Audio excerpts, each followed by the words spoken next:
Hello everyone, welcome back to the Casino Co YouTube channel. Today I'm going to be giving you some of my opinions on the upcoming Jurassic World Rebirth toys. Now, I haven't been able to upload as of a lot recently because sadly I have something called a life, and some people have even started to get these toys in person somehow. I know, weird, before the dude Oh my god, is that a rat? Hold on, give me a minute. Sorry everyone, I'm just at my job at the golf course right now, and I thought I saw a rat. It's just a bird though. Just a bird. Whew. Anyways, here's my opinion on the upcoming Jurassic World Rebirth toys. Our first figure of the day is this goofy looking ceratopsian.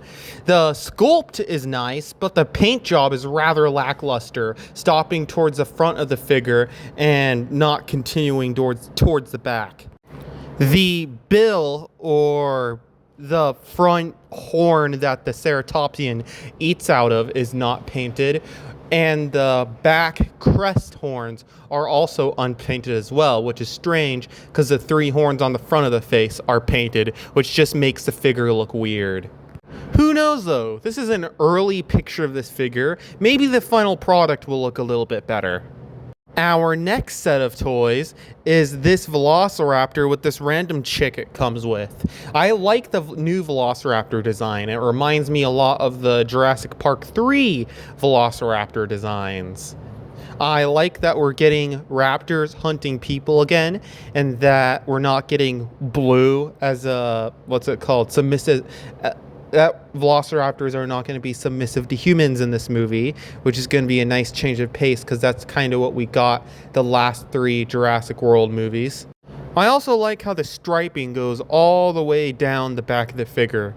Probably the most exciting part of this set is the new gun that Guns to PG-13. Let's call it a utility stick. The utility stick the human comes with, because we've been getting the same utility stick with every single playset with the Dominion line. So it's interesting now that we're finally getting a new utility stick for our human figures to use. Here's Mattel's new Herrerasaurus that they're working on. It looks really interesting. I like the desert-esque paint scheme they got going. The lack of paint on the claws is a little annoying, but whatever.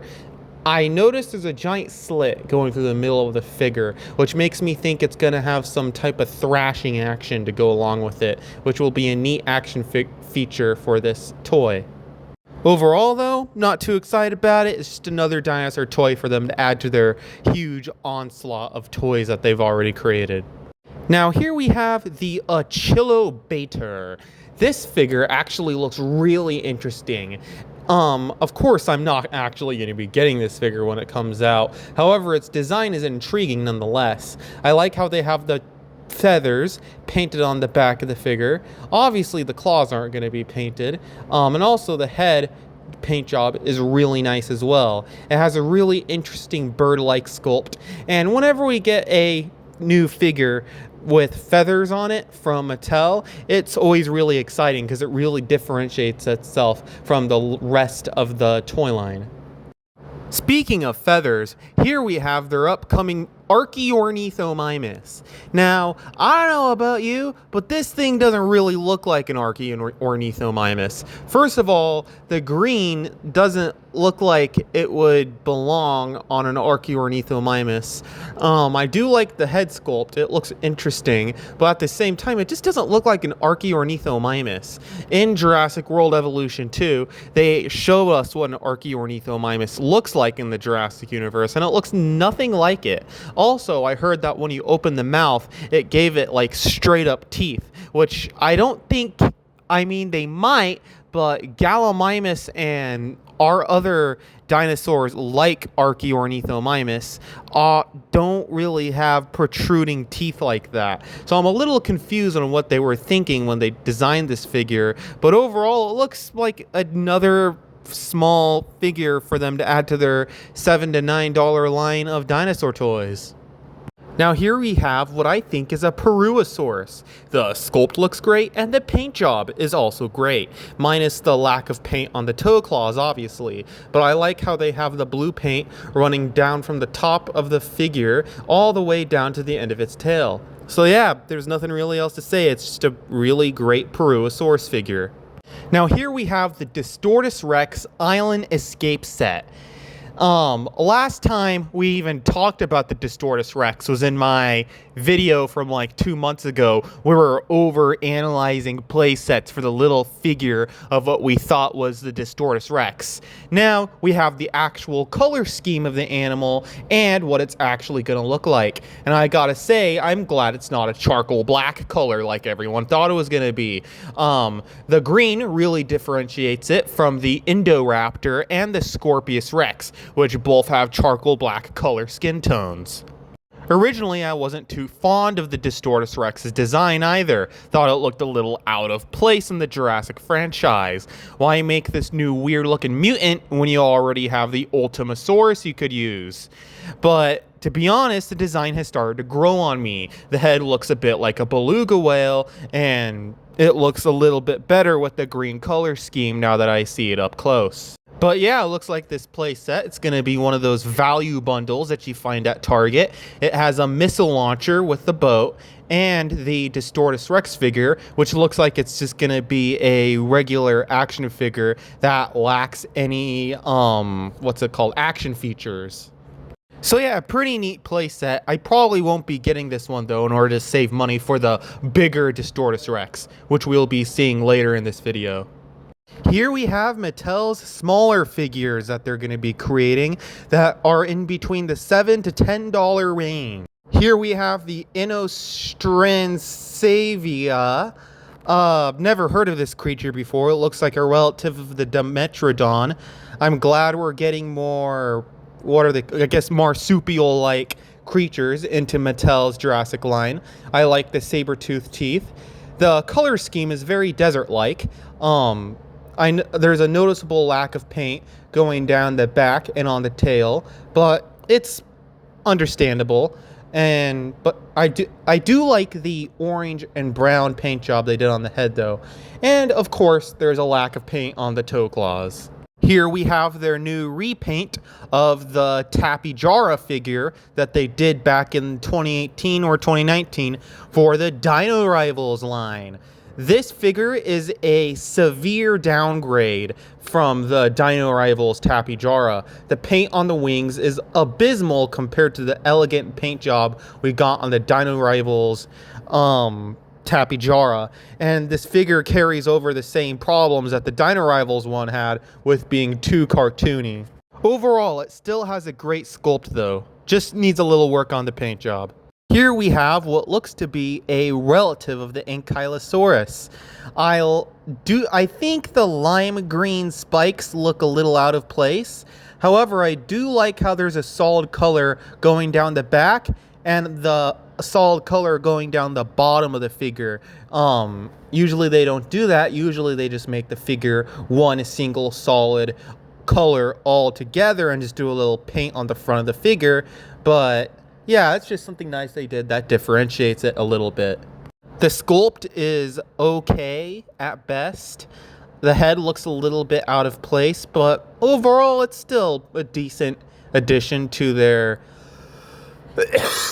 smaller lineup of figures. It's the $7 to $10 range, so I'm not really expecting Hammond collection quality here. Finally, we have the figure that I'm probably most excited for out of the $7 to $10 range, the Monolophosaurus with the Indoraptor paint job. This figure is all one solid color, kind of like how the Indoraptor was in the movie, so I'm not really complaining. I like the golden stripe going down the side of it. So yeah, it's just another great figure to add to Mattel's onslaught of dinosaurs they have. I don't really have any complaints about it. Am I going to be getting it? Probably not. But who knows, I might. Now, here we have Mattel's $15 to $17 range of figures. Back in 2018, they were known as the Roarivores. Who knows, maybe they changed the title of it to something different skibbity toilet plop herbivores or whatever they call this line of figures. Anyways, let's get started with the Utah Raptor. For some reason, these figures give me a different feeling than the Roarivores did from 2018. I don't know, maybe they did some type of dry brushing on the ones from 2018, but I think we can all agree that the new paint jobs they're doing for the modern Roarivores make them look a little bit more cartoony, I guess you could say, a little less realistic. Anyways, let's get started with the Utah Raptor. I recently got Kenner's old Utah Raptor, so I'm probably not going to be getting this figure. However, I do like the sculpt. They did put a lot of effort into sculpting all the feathers. The paint job is unique with the orange on the top of the head and going brown on the bottom. However, they did not paint any of the claws, which is sad because this is a $15 to $17 figure. However, it's still a really nice toy. I mean, the sound mechanism they put inside of each of the figures is probably not that cheap, right?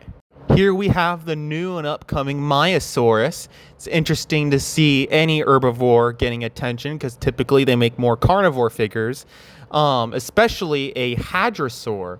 So this is going to be a welcome addition to Mattel's Roarivore toy line for 2025. Here we have their upcoming Ceratops.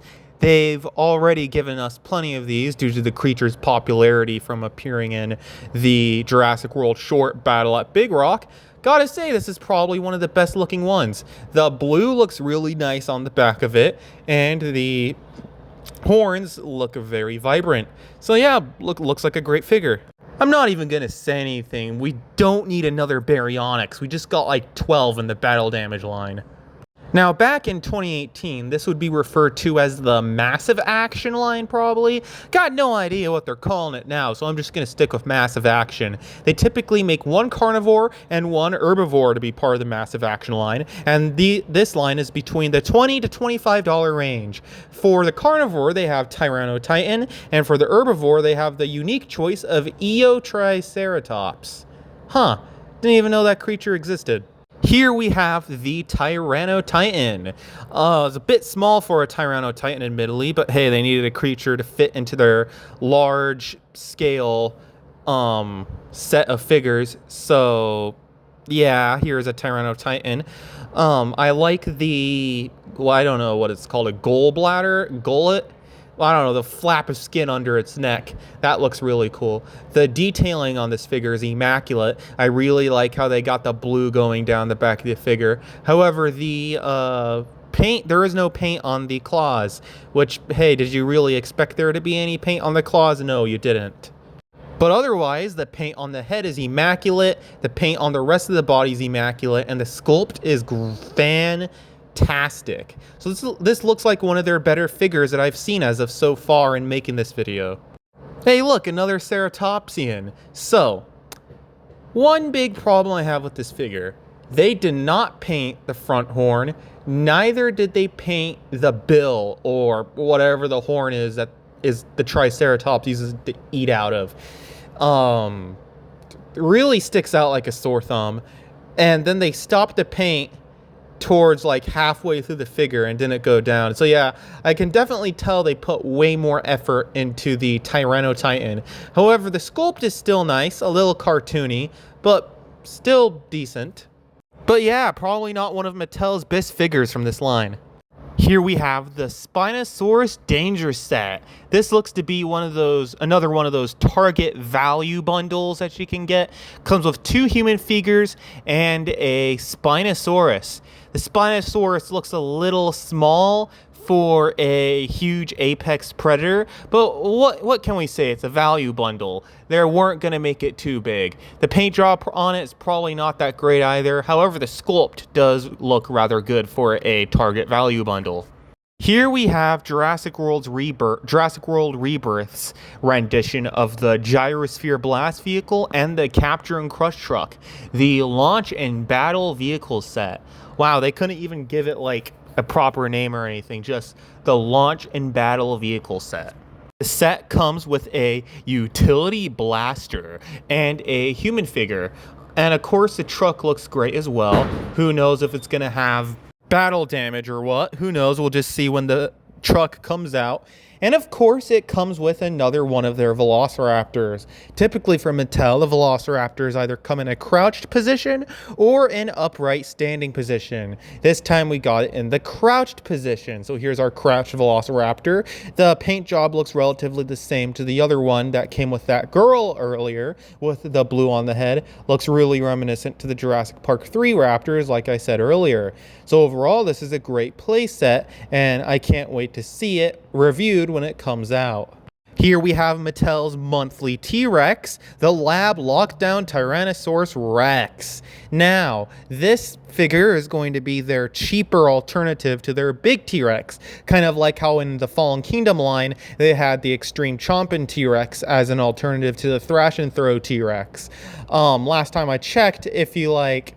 Oh, it even says on the package, if you click a button on the back of the figure, its mouth will open and will make noise. So that's interesting. It's just another value T-Rex, probably going to be $30 to $35. So looks nice. Am I going to get it? Probably not, because they already made 800 other T-Rexes. However, the paint job does look very intriguing compared to the browns that we are used to. And here we are, the big Distortus Rex. This is going to be one that I'm getting. Somehow some people have already got their hands on this thing. I don't know how they did that. I think there was a listing open on Walmart for a hot second until Mattel was all like, "Oi, stop that." And they closed the link. But yeah, this is going to be one I get. I saw a video of it. Apparently, when you click down on the button on the tail, it does some type of jittering motion along with a roar and a chomp. And if you swing it back and forth, it does kind of like some thrashing motion. So yeah, that's going to be an interesting figure. The paint job looks rather nice on this thing. However, as per usual, it does stop halfway through the figure. I heard the toe claws are painted, which is going to be an exciting attribute because they never paint the claws. So yeah, this is going to be a fine addition to my collection, and I can't wait for it to come out. Now here we have the Super Colossal Spinosaurus. Did we need this? No, of course not. But hey, at least they painted the claws, which is nice because they typically don't paint the claws on these things. A lot of people, this Super Colossal is probably going to sell a lot better than their other Super Colossals, because I know a lot of diehard Jurassic Park 3 Spinosaurus fans, so people are going to love the crap out of this thing. But at the same time, they just make so many Super Colossals. It's just going to be another hunk of plastic to take up. It's not even like a toy, it's furniture at this point. Anyways, moving on to the Hammond collection. Now, this is a figure that intrigues me. The Hammond Collection Troodon. It's probably what I'm going to be getting. I like the paint job on it. It looks really cool. Really detailed as per Hammond Collection standards. And the eyes are both made out of glass, except one eye is a little foggier than the other, kind of reminiscing the Cyclops Raptor from the Lost World toy line. The Troodon looks reminiscent of the ones, I think it looks reminiscent to the ones in the Jurassic Park video game that was on Xbox, with the blank white glowing eyes and all. These things are just going to be absolutely creepy, and I can't wait to get this toy in my hands. Here we have the packaging for the Troodon. They're changing the inner card in the back of the toy to the color blue, which perplexes me. They also have a new True FX logo at the top right. Also, what is that Troodon render? I'm just curious because it does not look great. Here we have the upcoming Hammond Collection Stygimoloch, based off the design from Jurassic World Fallen Kingdom. Obviously, in typical Hammond Collection standard, the paint job is immaculate with dry brushing across the head and all. The eyes are glass and looks like a really solid figure. However, I just now see that the finger claws aren't painted. That's acceptable though, because the hands are obnoxiously tiny. Anyways, moving on. Now here we have the Hammond Collection Tiger Raptor, which is based off of the design from the Lost World Jurassic Park. I gotta say, this is probably one of the better raptor designs I've seen from the Hammond collection. It looks really glossy and it really sticks out pretty well. Nothing to really say about it. It's just another Hammond collection Velociraptor, which we've gotten quite a few of those. Still a little salty I wasn't able to get the Hammond collection Velociraptor Blue, now going up for $50 on eBay. But yeah, otherwise this looks like a nice figure. Now here we have the Hammond Collection Stegosaurus, which I'm guessing is based off the Lost World design, unless I'm wrong. This will pair really nicely with the Hammond Collection Allosaurus that recently came out. The paint job looks nice as per Hammond Collection standards. The design is really glossy, looks really nice. They probably have bendy wire in that tail, which will make it extra posable for some swinging poses. So yeah, just another great herbivore to add to the Hammond Collection, which is rare because they don't usually have a lot of herbivores in the Hammond Collection, so that'll be nice. Now here we have one that everyone and their grandmothers probably want, the Hammond Collection Spinosaurus. Ever since the Hammond Collection was announced, people we want a Spinosaurus. The most wanted Hammond Collection figure for a while was the Hammond Collection Spinosaurus. And now, here it is. It's gorgeous. They put an immaculate amount of detail on it, and it's a very beautiful figure. It's going to be releasing on June 1st, unless your Dan surprises, and in that case, you'll probably make a deal with a demon somehow to get it ridiculously early. I seriously don't know how that guy gets everything so early. But yeah, it looks like an amazing figure. You can really see the detail that they crammed into the head sculpt, the spine. Oh, and here we have my coworker Timmy here. Say, Timmy, what do you think of this dinosaur toy? I love this Spinosaurus. It's actually one of my personal favorite dinosaurs. I like the fin, and then the toy, you can see like the detail they put in the fin to get every row of the fin in it. So I like it. It looks good. Nice. That's my coworker Timmy's opinion on it. Kind of at work on the golf course right now, working a place called the Cart Barn. So yeah, it's hot. Got the sun beaming down on us. You can literally hear it. It's that hot. But yeah, anyways, I'm excited for the Hammond Collection Spinosaurus to come out. I'd like to give credit to Collect Jurassic. That's where I got all of these images from. And yeah, please make sure to like and subscribe so that I can reach 1,000 subscribers before I die of old age. And have a good day.